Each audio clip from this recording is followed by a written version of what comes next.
We've often said that when you're starting out in business, you're going to need to learn from your mistakes. But when it comes to the really big mess-ups, well, let's be honest. It's just so much better if you can learn from the ones other people make.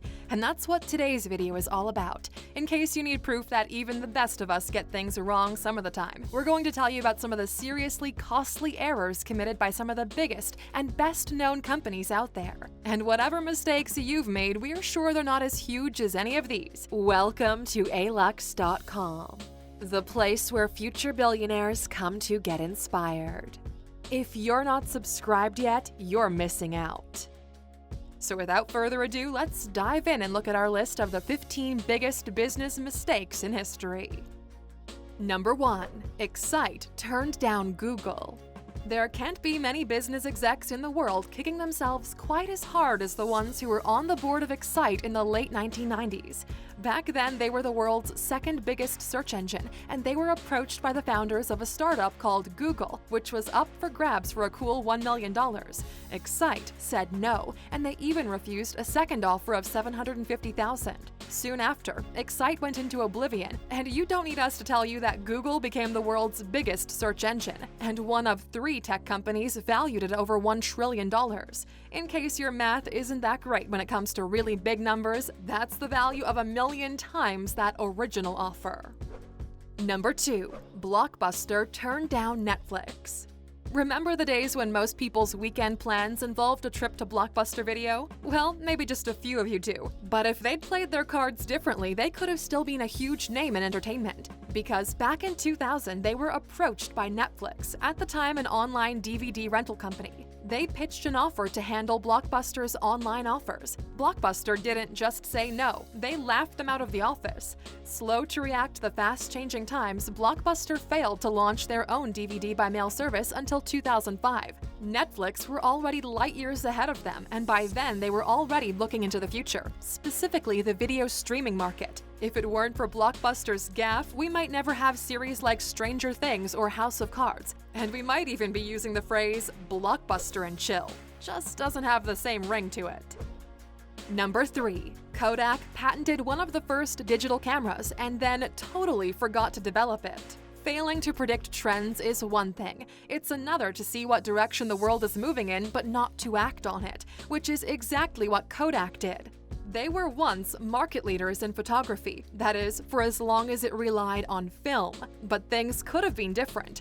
All the way back in 1977, they filed one of the first patents for a digital camera, but their tried and tested moneymaker was making them such big bucks they didn't even bother to develop it. They just sat on the patent. And of course, when digital cameras took over a couple of decades later, film became obsolete, and so did Kodak.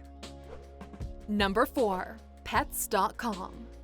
This defunct company could be a mascot for the dot-com bubble at the end of the 90s, and if you were around back then, you might remember their mascot, the Pets.com sock puppet. It was making appearances in commercials, TV interviews, the 1999 Macy's Thanksgiving Day Parade, and even a 2000 Super Bowl ad that cost over $1 million. But by the millennium, they'd gone bust. Partly because of the dot-com bubble bursting, but also their high-profile marketing was a case of form over substance. While their sock puppet mascot was working overtime, their market research team was snoozing, and they forgot to ask basic questions, like was there even a market for their quirky pet products?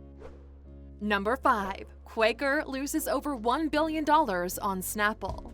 In the 90s, Snapple natural fruit drinks were making big waves, and food and drink company Quaker wanted in, so they bought the brand for $1.7 billion. They did one thing right, that fruit drinks were catching on, but they forgot it's one of the easiest products in the world to reverse engineer, so all it took was for a few other companies like Coca-Cola to get juicing, and suddenly they had a lot more competition on their hands than they were expecting. Combine that with a faulty marketing campaign, and in 1997, Quaker sold Snapple for $300 million. That's a loss of $1.4 billion. Number 6. M&Ms turns down E.T. Steven Spielberg's classic film features a scene where the lead role, Elliot, gets the cute extraterrestrial to come out of hiding with a trail of Reese's Pieces. E.T. became a huge hit, and so did Reese's Pieces. Their sales skyrocketed by 65%. In the original script, they were supposed to be M&Ms. Spielberg's production company approached Mars for permission to use their colorful candy, but were told no. This opened the way for competitors, Reese's Pieces. It's now known as one of the most successful product placements ever, and one of the most easily avoided business mistakes ever. All Mars had to do was say yes. Number 7. 20th Century Fox misses out on Star Wars merchandising. On the topic of hugely successful sci-fi movies, we had to include this one. Nowadays, movie merchandising is a big business that no film company would ever miss out on. But it hasn't always been this way. In 1977, George Lucas created a movie universe set in a galaxy far, far away, and he also created the first ever film merchandising franchise. But 20th Century Fox weren't interested in signing a merch contract. But since then, Star Wars has generated $32 billion in merchandising sales, and that's increasing by over $1 billion a year. It's turned George Lucas into one of the wealthiest people in the entertainment industry. Of course, 20th Century Fox didn't exactly do poorly with Star Wars, but they could have done so much better. Number 8. New Coke. Back in the early 80s, Coca-Cola had enjoyed a century as the world's best-selling soft drink. But they had a new contender for the soda crown that went by the name of Pepsi. It had an even higher sugar content than Coke, and was edging on their sales figures. So what did the people at Coca-Cola Corporation do about it? They tinkered with their tried-and-tested recipe to make it taste more like Pepsi, but even sweeter. They called it New Coke, and it took the old recipe off the shelves. To say that the fans of the old Coke were unimpressed would be a huge understatement. Coca-Cola's offices were bombarded with angry phone calls and letters. Protesters even branded the new beverage totally un-American, and even poured out gallons of the new beverage down the drain in public demonstrations. Coke realized they made one of the biggest consumer blunders in history. After just 79 days, the old recipe was brought back into shops, and New Coke's days were numbered. The takeaway? If your company has a winning formula and your loyal customers have an emotional attachment to it, don't even think of messing with it. Number 9. Ford Edsel.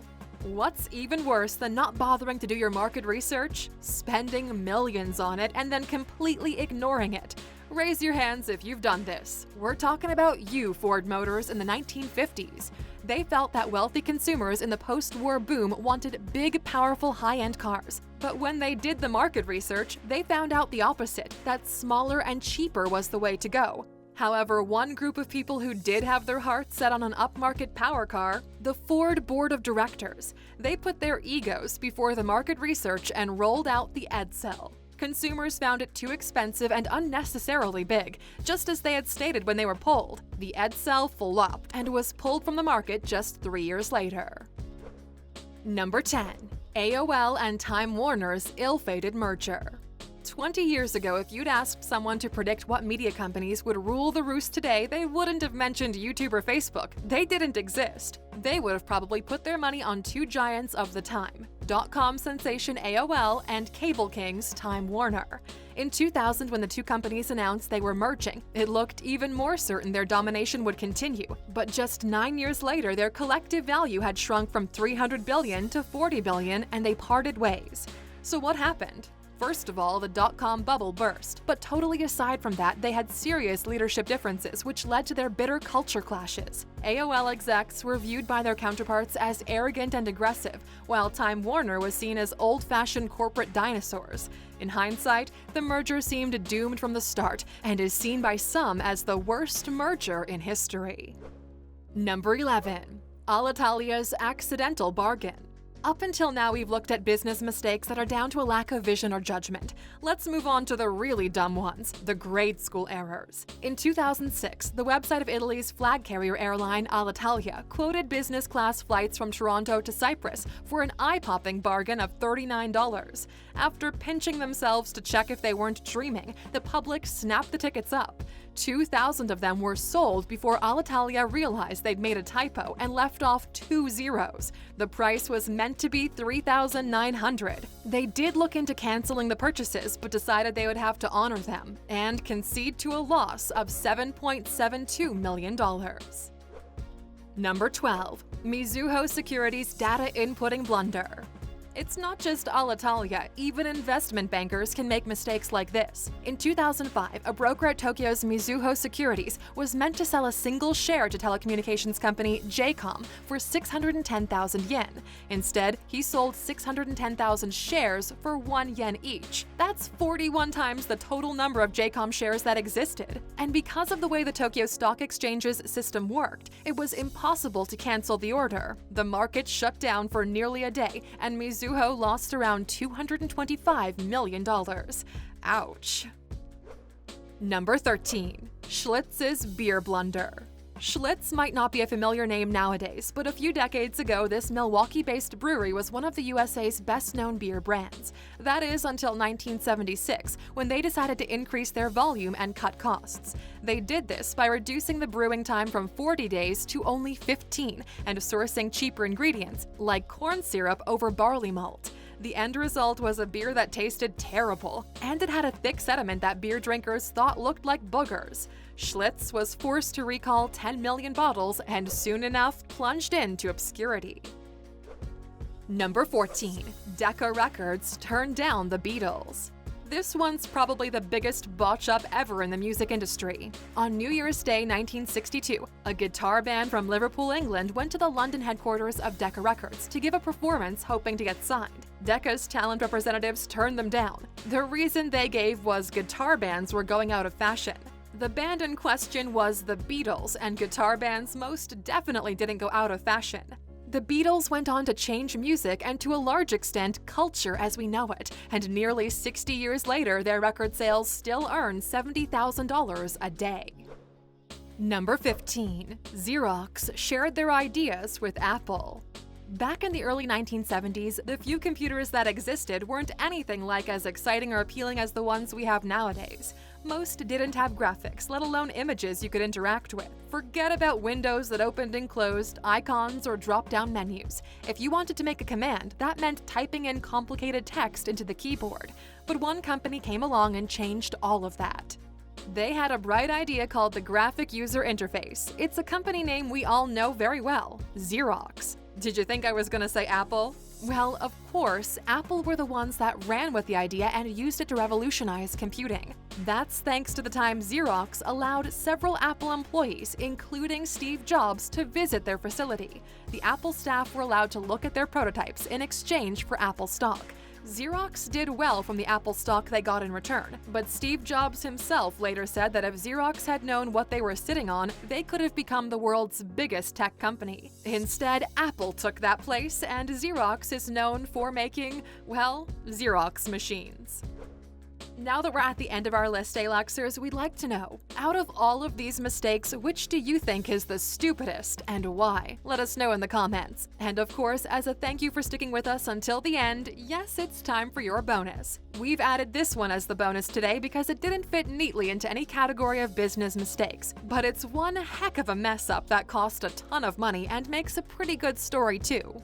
Of all the people you'd expect to make a schoolboy error, you wouldn't expect those clever people at NASA to be on our list. Well, just wait until you hear this.